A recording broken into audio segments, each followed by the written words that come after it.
This is a clear violation of HOA regulations. I've told you about this before.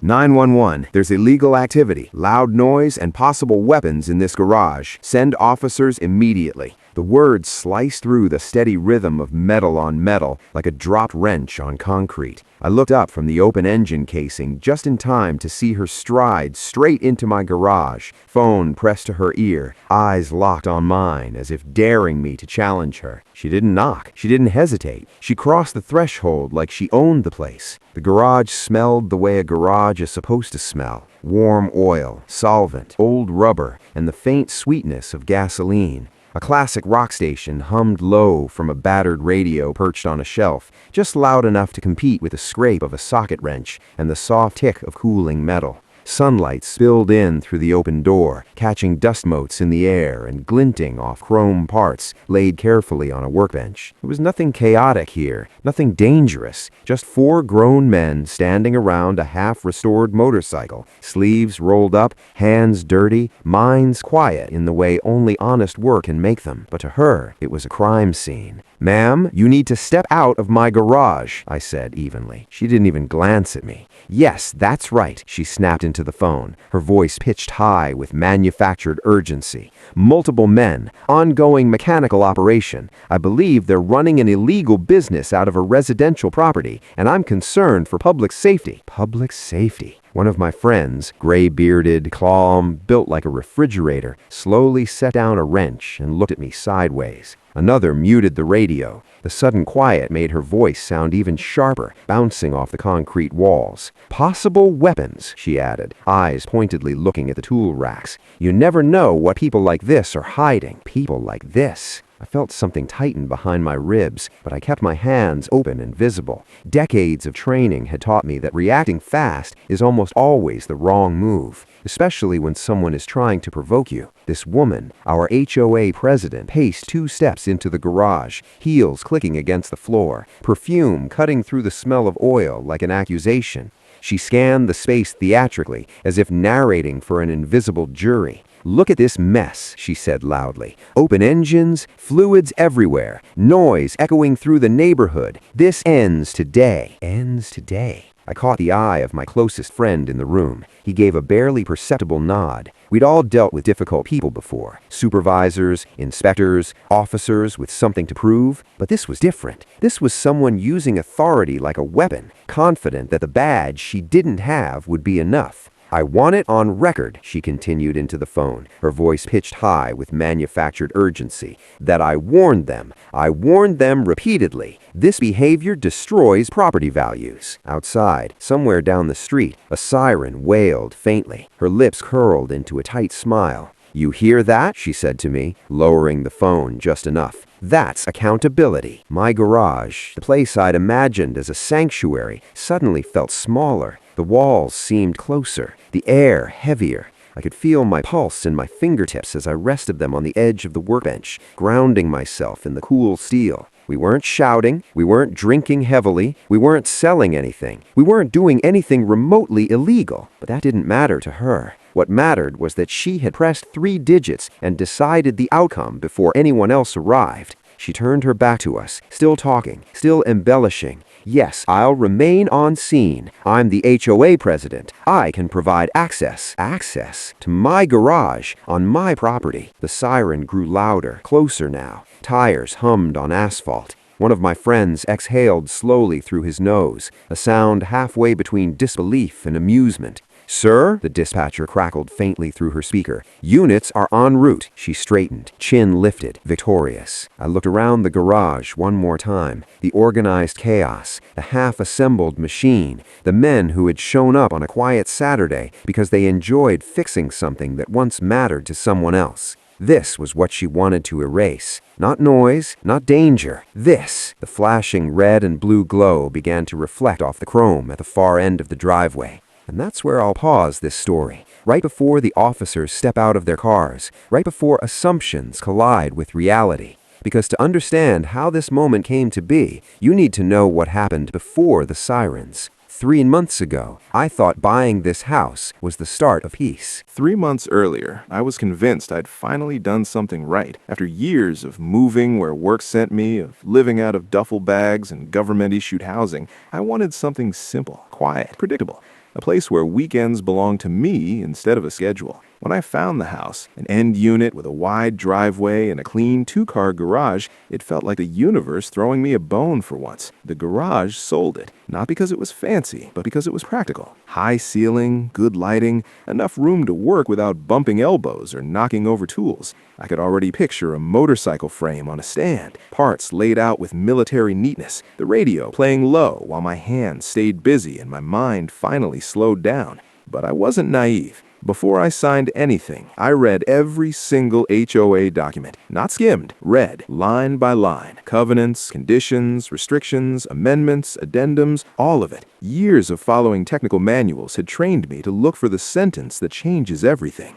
I found it in the section labeled Residential Use and Home Activities. Home workshops were explicitly allowed. Non-commercial, no signage, no customer traffic, noise within city ordinance limits, tools permitted, storage permitted. The language couldn't have been clearer if it tried. To be safe, I emailed the HOA management company directly, asked for written confirmation, printed their response, and slid it into the same folder as my closing documents. That folder would become important later. Moving day was uneventful. A few neighbors waved. One older woman brought cookies. Kids rode bikes up and down the sidewalk. It felt like the kind of neighborhood people describe when they say nice area and actually mean it. 3 days later, I met her. I was unloading my tool chest from the truck when I heard the sound first. Sharp, deliberate footsteps on concrete. Not hurried, not casual. The kind of walk designed to announce presence. I turned to see a woman approaching with a clipboard held tight against her chest like a shield. Perfect hair, crisp clothes, sunglasses, even though the sky was overcast. She stopped exactly 6 feet from me and looked past my shoulder into the garage, lips pressing together. "Excuse me," she said, not sounding like she meant it. "I'm the HOA president." Of course she was. "What exactly do you plan to do with all that?" She nodded toward the tool chest. "I set it up. I restore motorcycles. Hobby work." Her pen paused mid-air. "Commercial activity is prohibited." "I'm aware. That's why I made sure it's not commercial." She finally looked at me then. Really looked like she was recalculating something. Section 12 covers this. We maintain very high standards in this community. I nodded. I've read it. Home workshops are allowed. Her lips thinned. That depends on interpretation. That was the first red flag. She stepped closer, peering into the garage like she was inspecting a crime scene. Her eyes lingered on the bare concrete floor, the empty shelves, the extension cord coiled neatly on the wall. "And noise?" she asked. "We don't tolerate disturbances." "I follow city noise ordinances, same as everyone else." She scribbled something on her clipboard. The sound of pen on paper felt louder than it should have. "What's your background?" she asked abruptly. "Trades. Before that, military." That got a reaction, a slight tightening around the eyes, a pause that lasted half a second too long.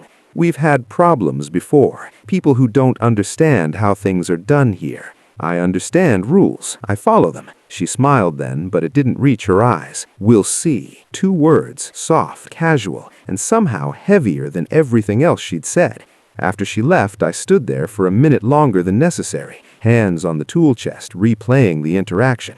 I'd dealt with strict supervisors, demanding inspectors, and people who mistook authority for competence. This felt familiar, manageable. I told myself not to overthink it. That night, I organized my garage exactly the way I liked it. Tools aligned, shelves labeled, everything in its place. Order had always been my way of keeping chaos out. Over the next week, I noticed her everywhere. Slow drives past the house, pausing just long enough to look. Once, standing across the street pretending to check her phone while watching me unload a box of parts. She never waved. I, on the other hand, did everything by the book. No late work, no excessive noise, no clutter visible from the street. If anything, my garage looked cleaner than most. But the feeling didn't go away. Some people don't need a reason. They need a target. And standing there in my new driveway with a garage I'd already grown attached to, I realized something important. She hadn't been asking questions, she was taking notes. And when she said, "We'll see," she wasn't talking about compliance, she was talking about control. The first violation notice arrived on a Monday. Certified mail, return receipt requested, thick envelope, the kind that feels heavier than paper has any right to be. I stood at the kitchen counter and opened it carefully, smoothing the pages like I was diffusing something fragile. The letterhead was formal, sterile. HOA logo at the top, legal language underneath, my name typed correctly, my address bolded for emphasis. Violation notice, unauthorized commercial activity. I read it twice to make sure I hadn't missed a joke. According to the notice, my garage was being used for ongoing mechanical services consistent with a for-profit enterprise. It cited multiple vehicles, frequent visitors, and tools indicative of professional operations. A $250 fine was assessed immediately, with an additional $50 per day if the activity continued. Commercial, for-profit, enterprise. I felt heat rise up my neck, but I didn't tear the paper. I didn't swear. I sat down and opened the folder I'd prepared months earlier, the one with tabs and notes and printed emails. I'd learned a long time ago that paperwork is a battlefield, and whoever keeps better records usually wins. That same afternoon, I drafted a formal appeal, calm language, no accusations. I attached photos of the garage, one motorcycle, one frame, no signage, no customers. I included the HOA's own written confirmation approving hobby workshops. I highlighted the relevant bylaw sections and quoted them word for word. Then I sent it certified mail, just like they had.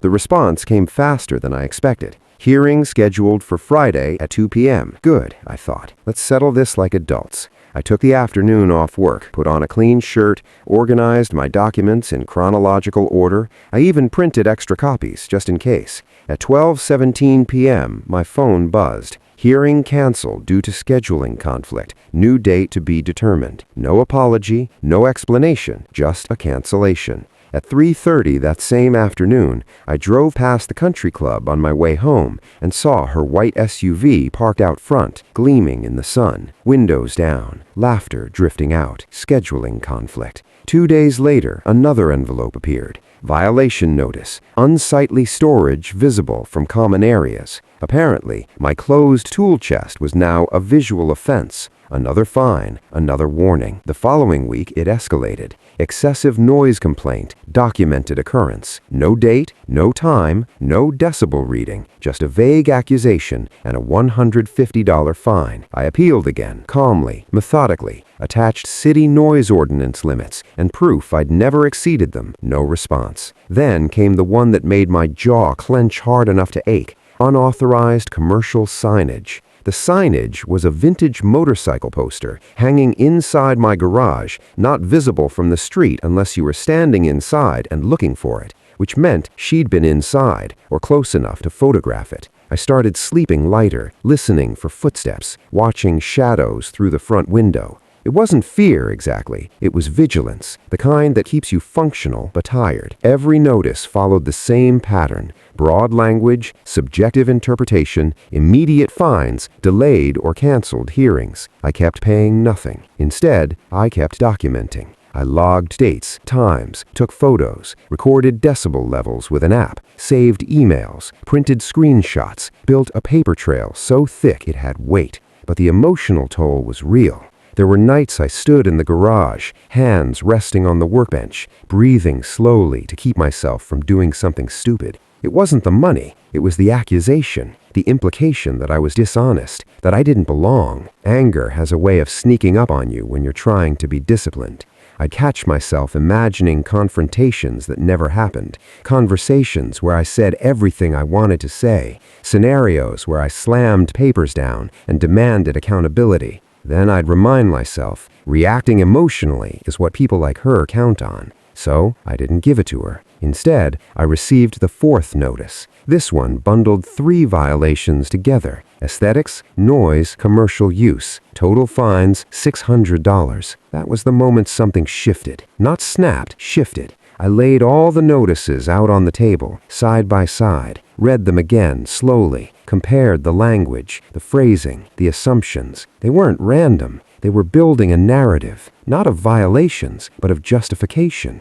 This wasn't about correcting behavior. It was about creating a record, a stack of evidence she could point to and say, "See, this is a problem resident." I leaned back in my chair and exhaled. This wasn't a misunderstanding. This wasn't overzealous enforcement. It wasn't even about rules. It was about removal. She wasn't trying to make me comply. She was trying to make me leave. And once I understood that, everything made a terrible kind of sense. The canceled hearing, the vague complaints, the stacking fines, the refusal to engage in good faith. This wasn't a disagreement. It was a campaign. And now that I could see it clearly, I knew one thing for certain. If I wanted peace, I wasn't going to get it by explaining myself. I was going to get it by outlasting her. I noticed the camera before I noticed her. It was the glint of sunlight off glass, just a flash at the edge of my vision while I was tightening a bolt on the motorcycle stand. I straightened slowly, wiping my hands on a rag, and looked toward the street. She was standing half hidden behind a decorative maple tree across the road,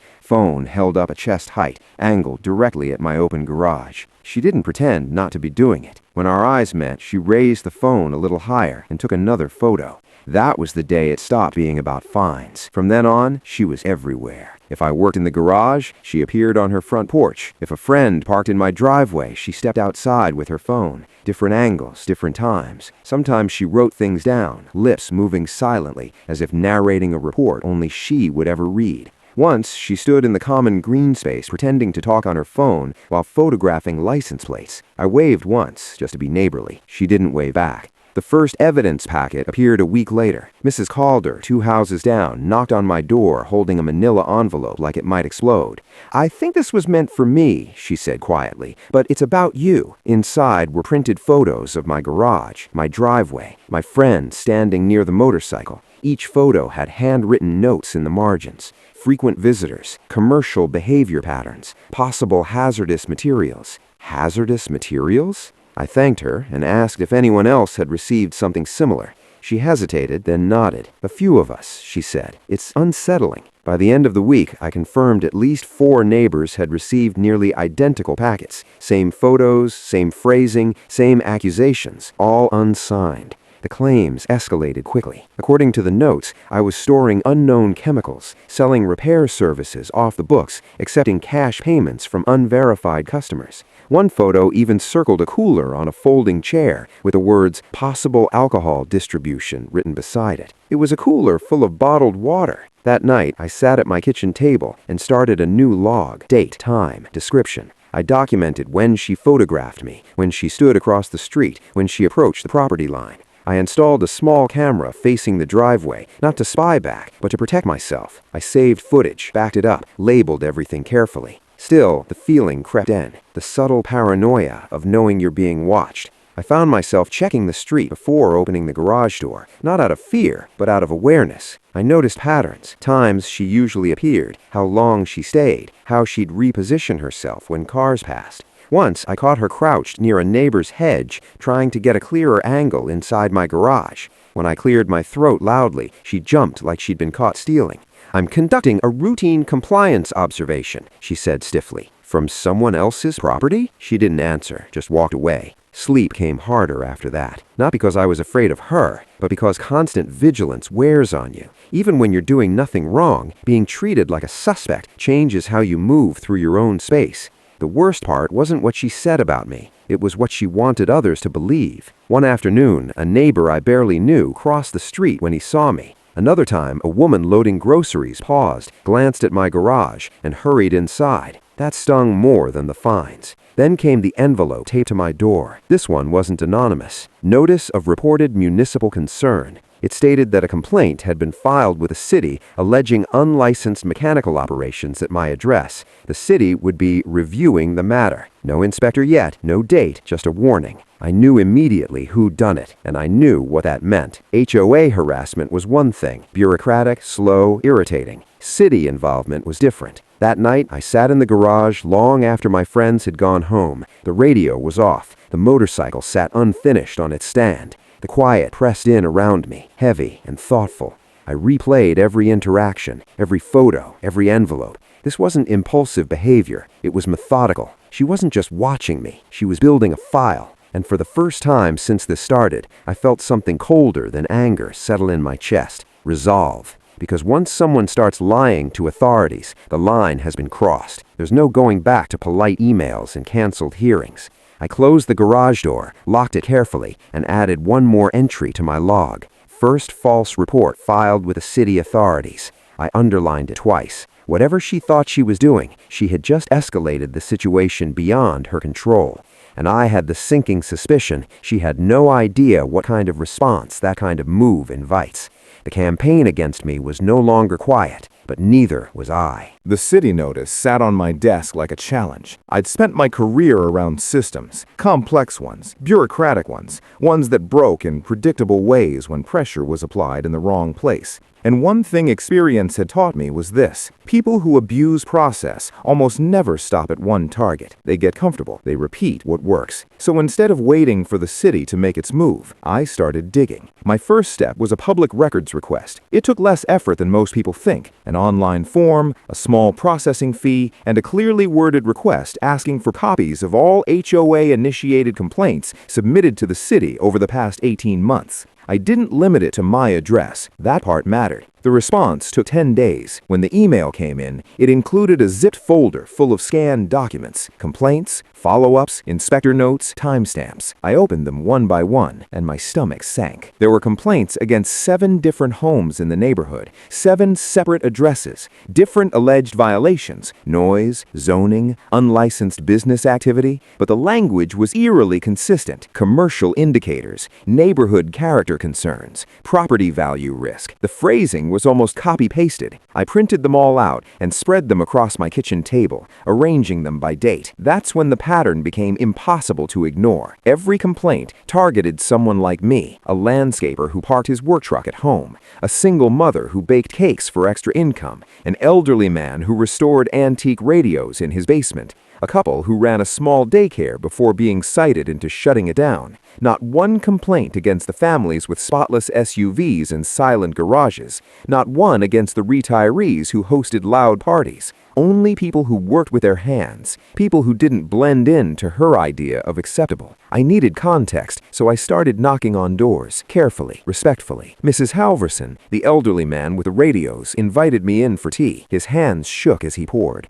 not from age alone, but from frustration. She told me I was running a business, he said quietly. I was just fixing old sets. Keeps my mind sharp. What happened? I asked. He sighed. I couldn't keep up with the fines. Sold the equipment. Stopped. 2 houses down, I spoke with a landscaper's wife. She crossed her arms tightly as she talked. We fined us until we couldn't afford it anymore. Said the truck hurt curb appeal. We moved 6 months later. Story after story followed the same arc. Complaint, fine, escalation, pressure. People didn't fight back because they were busy surviving. By the time I got home that evening, my notepad was full and my patience was gone. The next name on my list was Tom. He lived on the far side of the complex, a quiet man in his 70s who'd nodded politely at me since the day I moved in. When I knocked, he studied me through the screen door for a long moment before opening it. You wondered when you'd come by, he said. His living room was immaculate. Filing cabinets lined one wall, each labeled in neat block letters. He noticed my eyes linger. I was the HOA treasurer for 5 years. Before her, that got my attention. She pushed me out when I asked questions, said I was slowing things down, said the board needed someone more progressive. He reached into a cabinet and pulled out a folder, then another, then another. I keep records, he said simply. Always have. What he showed me made my pulse quicken. Invoices for inspections that never happened, maintenance charges for repairs no one could remember, management fees that doubled without explanation. And this, he said, tapping a document, is when her nephew's company took over property management. Nepotism, inflated billing, zero oversight. Have you shown this to anyone? I asked. He shook his head. Didn't think anyone would listen. But you're different. You're not folding. I sat back slowly, absorbing the weight of it. The harassment wasn't random. The targeting wasn't personal. It was strategic. Remove residents who don't fit, pressure them until they leave, then profit quietly while calling it community standards. As I left Tom's house, the pieces locked together in my mind with chilling clarity. This wasn't just about control, it was about money. And if even half of what I'd seen was real, then the HOA president wasn't just abusing her authority, she was stealing. That night, I updated my log again, not with anger, but with focus. Pattern of targeted enforcement confirmed. Multiple residents displaced. Financial irregularities identified. I closed the notebook and stared at the garage door across the yard. She thought I was alone. She thought this was a simple matter of pressure and compliance. But now I knew something she didn't. People like her don't get bold unless they think no one's watching. And people who think no one's watching always leave a trail. The rules hadn't just been weaponized, they'd been monetized. And whatever game she thought she was playing, it was about to get a lot more dangerous for her. Once you realize a fight isn't personal, it becomes mathematical. Harassment leaves patterns. Corruption leaves invoices. Tom invited me back the next morning. His basement smelled faintly of paper and dust, the way rooms do when they've spent decades holding secrets. Metal filing cabinets lined the walls like sentries, each drawer labeled by year. He moved with the calm precision of someone who trusted records more than memory. "Start here," he said, sliding a banker's box across the table. Inside were HOA financial statements spanning 3 years. At first glance, they looked ordinary. Line items, totals, signatures. But when I slowed down and read them the way I'd learned to read maintenance logs, comparing dates, cross-checking amounts, the irregularities jumped out. Inspection fees charged twice in the same month. Emergency repairs billed without corresponding work orders. Vendor invoices rounded to suspiciously neat numbers. Tom watched quietly as I worked. "The management company," I said, tapping a column with my pen. "That's new." 18 months ago, he replied, run by her nephew. Nepotism explained the access. It didn't explain the audacity. We pulled vendor contracts next. The rates had jumped almost overnight when the new company took over. Landscaping fees increased despite reduced service. Maintenance costs climbed while the neighborhood visibly aged. Then Tom opened a different drawer. Emails. Printed. Organized. Highlighted. Not just invoices. Communication. The first one that made my jaw tighten was brief and casual. "We need to increase enforcement pressure on Maple Row. Several properties are resisting compliance. Target visible violations first." No address listed, no names, but the tone was unmistakable. Another followed a week later. "If they won't correct, fines should escalate. We can't move forward until certain residents are encouraged to reconsider their fit within the community." Encouraged to reconsider. I'd heard enough corporate language to know what that meant. Then came the one that tied it together. "Once the unit turns over, reassess management fees. Market conditions are favorable." Turnover. People leaving. Homes selling. The room felt colder. I leaned back in my chair and stared at the ceiling for a long moment. This wasn't sloppy bookkeeping. This was strategy. Apply pressure, create discomfort, force departures, then profit from the reshuffle. "How many times?" I asked quietly. Tom didn't hesitate. At least a dozen, probably more. I thought of the families who'd moved, the elderly man who'd stopped restoring radios, the landscaper forced out over a truck. It wasn't enforcement. It was extraction. By the time I left Tom's house, I had copies of everything. Financials, emails, contracts. I scanned them that afternoon, backed them up twice, and stored the originals in a fireproof box. Then I made one phone call. The friend I called wasn't someone I knew casually. We'd worked together years ago, back when lines were clear and responsibility mattered. He'd stayed in public service, law enforcement, then oversight. The kind of person who listened more than he spoke. When I told him I needed to talk off the record, he didn't ask questions, just gave me a time and place. We met at a quiet diner on the edge of town, neutral ground, no paper trail. I slid the folder across the table between us. "Read," I said. He did, slowly, methodically. No reaction at first, then a slight tightening around the eyes. "This is bad," he said finally. "Illegal?" I asked. He nodded once. "Potentially federal." I exhaled. not relief, confirmation. They're using authority to pressure specific residents, financial gain tied to enforcement decisions. That crosses lines. What do I do? I asked. He folded his hands. You don't confront, you don't threaten, you don't tip your hand. That matched my instincts.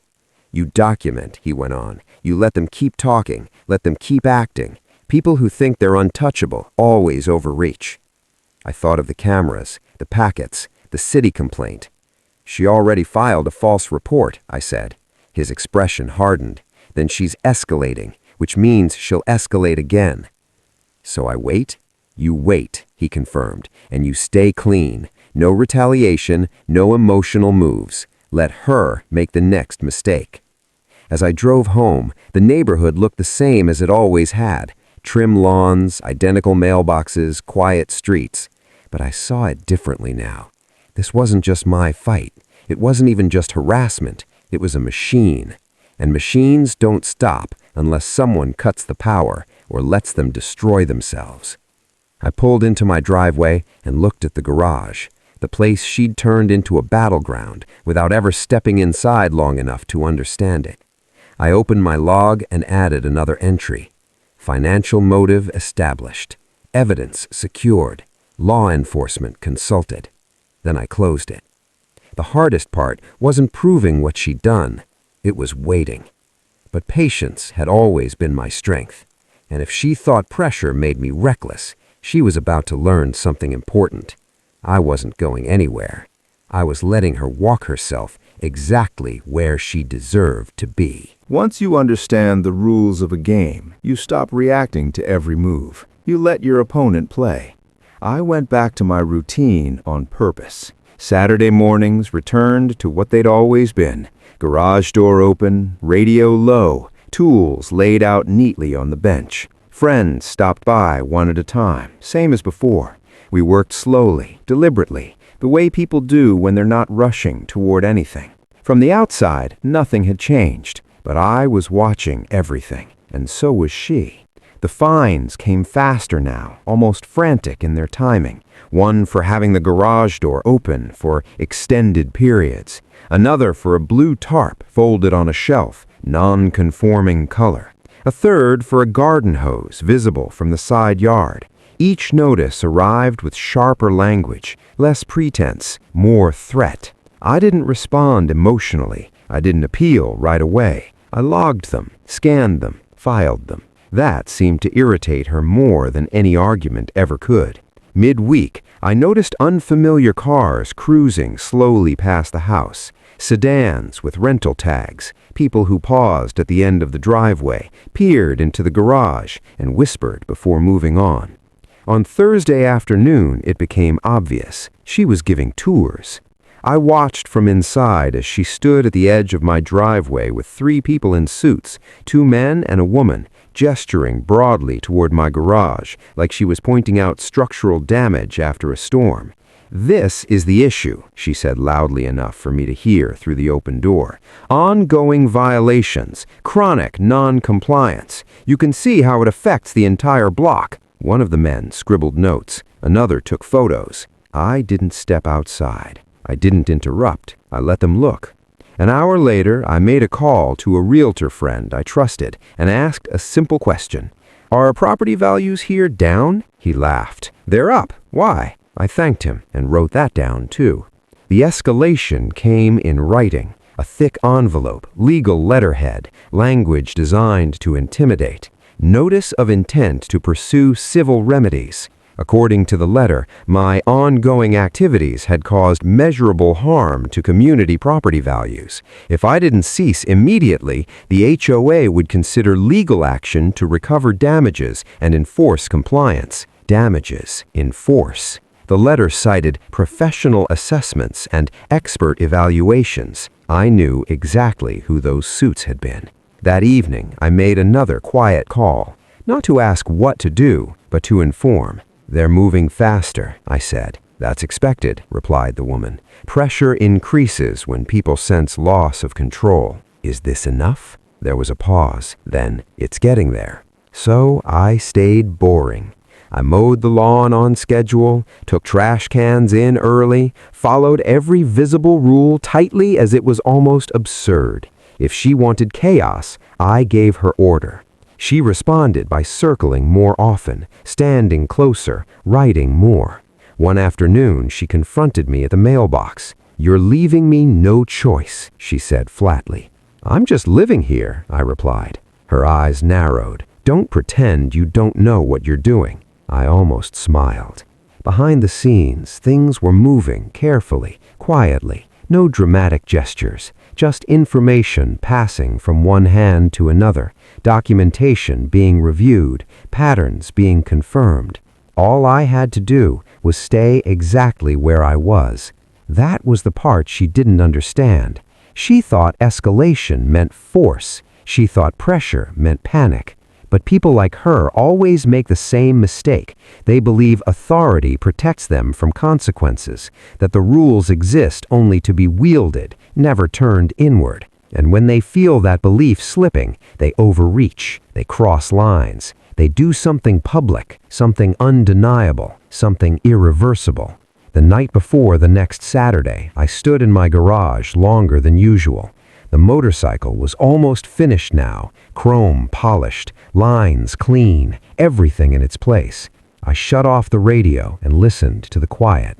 Somewhere nearby, a car door slammed, footsteps passed, then silence again. She thought she was tightening the net. In reality, she was stepping closer to the center of it. And I knew, absolutely knew, that she wasn't done yet. People like her never are. They always need one final show of power, one last move to prove they're in control.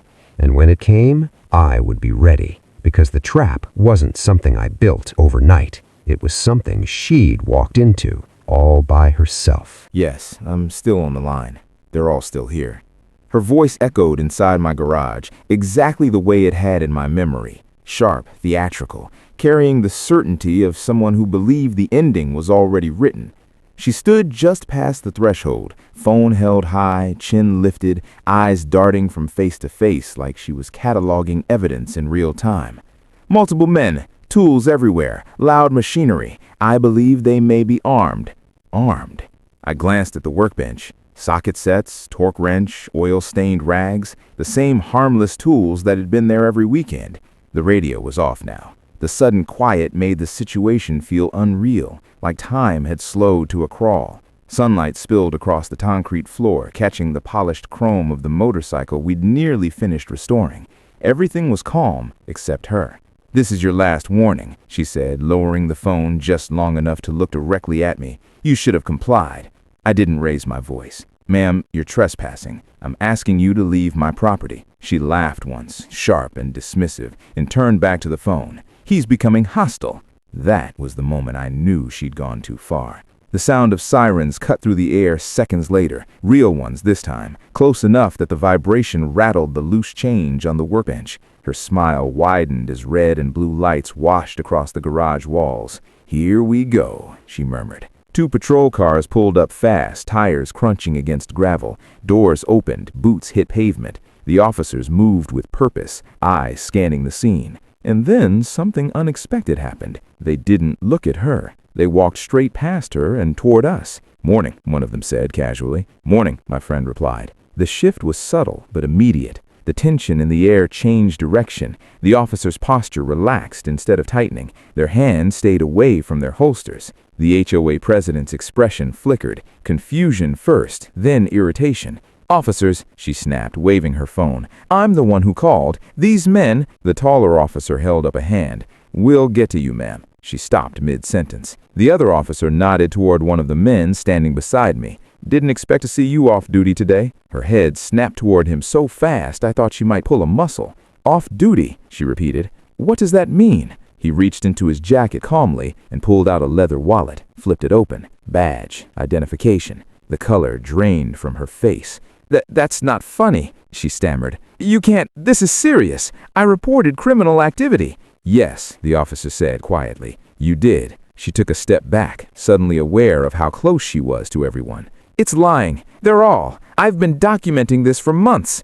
For months? The officer repeated. His tone was polite, but there was something steel underneath it now. Yes, she said quickly. Illegal business operations, noise violations, hazardous materials. I have photographs. Did you see any weapons? She hesitated, just for a fraction of a second. I believed there could be, she said defensively. The officer nodded. So you made a report stating there were possible weapons? Yes, for public safety. Silence stretched. Ma'am, making false statements to emergency services is a serious offense. Her confidence cracked like thin ice. This is ridiculous, she snapped. You're siding with them. I'm the HOA president. I have authority here. Not over emergency services, the officer replied. One of them stepped aside and spoke quietly into his radio. A few words, a pause. Then, copy that. Her breathing grew shallow. What's happening? She demanded. You're being detained while we sort this out. Detained? Her voice climbed. You can't do that. I was protecting the neighborhood. Step outside, please. She backed away instead, bumping into the workbench. Her phone slipped from her fingers and clattered onto the concrete floor, the 911 call still connected. This is harassment, she said, voice shaking now. This is all his fault. She pointed at me like an accusation might save her. I didn't say a word. The cuffs clicked shut with a sound that felt unreal in its finality. As they guided her toward the patrol car, neighbors began to appear. Doors opened, people stepped on porches, phones came out. Her head whipped around, eyes wild. You don't understand what you're doing, she shouted. This neighborhood will fall apart without me. No one responded. The patrol car door closed. The lights kept flashing. One of the officers turned back toward me. Sir, we'll need a statement, but for now, you're clear. I nodded, my pulse finally catching up with everything that had just happened. As the sound of sirens faded and the garage returned to quiet, my friend looked at me and said something that made my stomach drop. That arrest, he said calmly, that was just the beginning. The quiet after the patrol cars left was heavier than the chaos that came before it. My garage looked exactly the same, tools where I'd left them, motorcycle cooling slowly, sunlight stretching across the floor, but the air had changed. The kind of change you feel before a storm breaks, when pressure drops and everything holds its breath. I didn't have to wait long. 2 mornings later, a gray sedan I didn't recognize rolled slowly down the street and stopped in front of my house. It sat there idling for a full 10 seconds before the engine cut off. She stepped out first. No clipboard this time, no sunglasses. Her hair was pulled back tight, her face pale and rigid, like she'd spent the last 48 hours arguing with people who no longer listened. A man followed her from the passenger side, mid-40s, cheap suit, eyes constantly scanning. I recognized him immediately from Tom's paperwork, the management company. They walked up my driveway together, the confidence she used to wear like armor, now replaced with urgency. I didn't meet them halfway. I stayed where I was, inside the garage, hands resting loosely on the workbench. Let's talk, she said, forcing a smile that collapsed before it reached her eyes. I don't think there's anything to discuss, I replied. She took another step forward anyway. There's been a misunderstanding. Things escalated unnecessarily. The man cleared his throat. We'd like to resolve this quietly. Quietly. I gestured toward the open space. Say what you need to say. She exhaled sharply, then launched in. You need to understand, she said, voice tight, that everything I did was for the good of the community. Standards don't maintain themselves. For the good of the community? I repeated. Yes, she snapped, then caught herself. Look, some residents reduce value, noise, visual clutter, unregulated activity. If those things aren't addressed early, they spread. The man nodded nervously beside her. And your solution, I said, was harassment. She bristled. Enforcement. False reports. Smear campaigns. Intimidation. Her jaw clenched. Pressure works. There it was. She didn't even realize she'd said it. The man shifted his weight. What my associate means is that compliance sometimes requires motivation. Motivation, I said calmly. She stepped closer, lowering her voice. You weren't supposed to fight back. Most people don't. That was the moment her mask finally slipped. This neighborhood improves when certain people leave, she continued, words spilling out faster now. We identify risks. We correct them. If correction fails, turnover happens. That's how property values rise. And the management fees? I asked. Her eyes flicked to the man beside her. He sighed. There are incentives built into the system. Incentives, I said again. She rolled her eyes. Everyone benefits. The HOA, investors, even the replacements who move in. The people you forced out? I asked. She shrugged. They chose to leave. The man reached into his jacket. Let's not dwell on philosophy. We're here to make an offer. He held out his phone, screen glowing. We can transfer money today, compensation for stress, legal fees, whatever you want to call it. How much? I asked. 50,000, now. Another 50 once things calm down. Her lips curled into a thin smile. You're a practical man. You understand leverage. Leverage. I looked at them both, standing in my garage, the place she'd tried to turn into evidence of wrongdoing, and felt an unexpected calm settle over me. You're offering me money, I said slowly, to stop cooperating with authorities. The man hesitated. To avoid unnecessary escalation. She nodded sharply. This doesn't have to get ugly. I didn't respond. She mistook my silence for consideration and pressed harder. We've done this before, she said. It works. People get paid. Everyone moves on. How many? I asked. She smirked. Enough to know it's effective. And the fines? The fake inspections? Administrative tools, she said dismissively. You can't improve a community without removing friction. Behind them, I noticed movement at the edge of the driveway. A neighbor, then another. Word travels fast when something unusual happens on a quiet street. The man wiped sweat from his forehead. We really should take this inside. No, I said. She frowned. Why not? Because you've said enough. Her smile faltered. What does that mean? It meant the unmarked vehicles at the end of the block were no longer subtle. It meant the microphones have been active since the moment they stepped onto my property.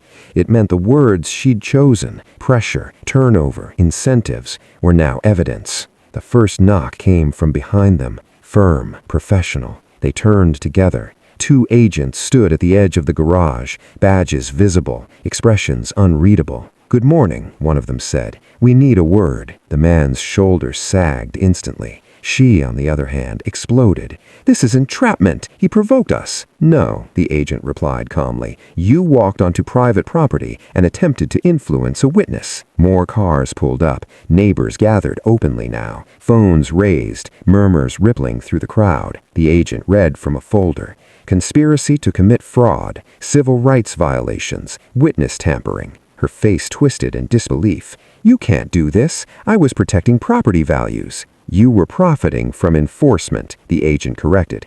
The cuffs went on quietly this time. No theatrics, no speeches. As they led her away, she twisted her head toward me, eyes blazing. This neighborhood will regret choosing you. I watched until the vehicles disappeared from view. Behind me, someone exhaled sharply. Another neighbor clapped once, then stopped, unsure if it was appropriate. An agent turned back toward the crowd. This is part of a larger investigation, multiple communities, extensive documentation. A murmur swept through the crowd. Federal, that was the word that landed hardest. As the garage slowly emptied and neighbors drifted back to their homes, I stood alone with the unfinished motorcycle and the echo of her words still hanging in the air. She thought she'd been in control right up until the end. She'd even explained the scheme herself, convinced it made her smart instead of criminal. And as the weight of it all settled in, I realized something important. The collapse hadn't happened because I fought her head on. It happened because I let her talk. And whatever came next, it was far bigger than my garage. The silence that followed wasn't empty. It was the kind of quiet that settles after something rotten has finally been removed. The street looked the same, trim lawns, identical mailboxes, but the tension that had lived there for months was gone. Doors stayed open longer. People lingered outside. Conversations happened without checking over shoulders. Within a week, the HOA board was dissolved by court order. An interim administrator took control, and the first notice went out to every homeowner. All outstanding fines issued under the previous administration were void pending review. A second letter followed, apologizing for irregular enforcement practices and inviting residents to submit claims for restitution. Tom called me the moment he got his. "They're auditing everything," he said, voice tight with emotion. "Everything." They didn't miss much. Fraudulent inspection fees were refunded, improper penalties reversed. Families who'd been pressured into selling were contacted by investigators. Some would never come back, but they were finally being heard. Compensation funds were established. Not life-changing money for most, but enough to acknowledge harm. Enough to say, what happened to you was wrong. The neighborhood changed faster than I expected. People who barely nodded before started stopping by. Mrs. Calder brought coffee one Saturday morning. The landscaper's wife sent a thank you note from out of state. Even the neighbors who'd avoided eye contact before apologized quietly, embarrassed by how easy it had been to believe a narrative built on fear. My garage changed too. Not physically, not much, but in how it was used. Friends still came by to work on bikes, but now neighbors wandered in to watch, ask questions, learn. Someone brought their son to see how an engine worked. Another asked for help fixing a lawnmower. It stopped being my garage. It became a place where people felt welcome again. That surprised me more than anything else. I'd never set out to make a statement. I just wanted a quiet place to work with my hands. But Standing Firm had done something unexpected. It had given other people permission to stop shrinking. One afternoon, while I was reorganizing tools, I found the old folder, the one with bylaws, emails, notes. The paper edges were worn now, corners bent from being handled too many times. I considered throwing it away. Instead, I closed it carefully and put it back on the shelf, because the lesson wasn't about paperwork. It was about patience, about not matching someone else's aggression with your own, about understanding that people who abuse authority depend on others reacting emotionally, giving them excuses, handing them control. I didn't beat her by being louder. I beat her by being steady, by documenting instead of arguing, by waiting instead of lunging, by letting her explain her own thinking until it became impossible to ignore what she was. The authorities handled the rest. Weeks later, a letter arrived confirming what we'd already guessed. The investigation extended beyond our neighborhood. Multiple HOAs, similar tactics, similar outcomes. The pattern was too clean to be coincidence. Power hadn't corrupted her. It had revealed her. On a quiet Sunday morning, I rolled the finished motorcycle out into the driveway for the first time. Chrome gleamed in the sunlight. The engine turned over smooth and steady. A few neighbors clapped. Someone whistled. I smiled, not because I'd won, but because the tension that had wrapped itself around this place was gone. There are people who think authority means dominance, and there are people who understand it means responsibility. When the first kind meet calm resistance, they almost always collapse under their own weight, because calm persistence doesn't make headlines, but it wins.